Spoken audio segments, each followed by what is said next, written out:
Welcome back to another technical deep dive here in the Debug Zone.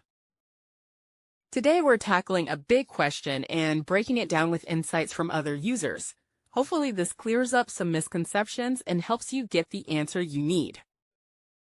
So buckle up, stay a little curious, and let's jump right in.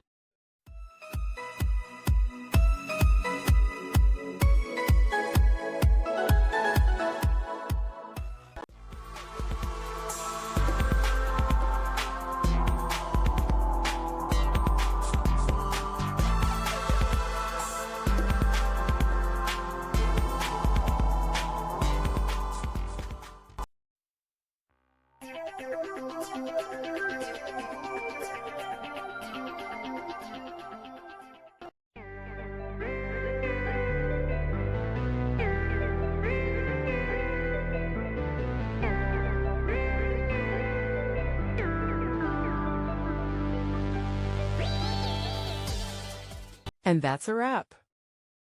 I hope you found the answer you were looking for. If you did, take a second to hit that subscribe button. It really helps out.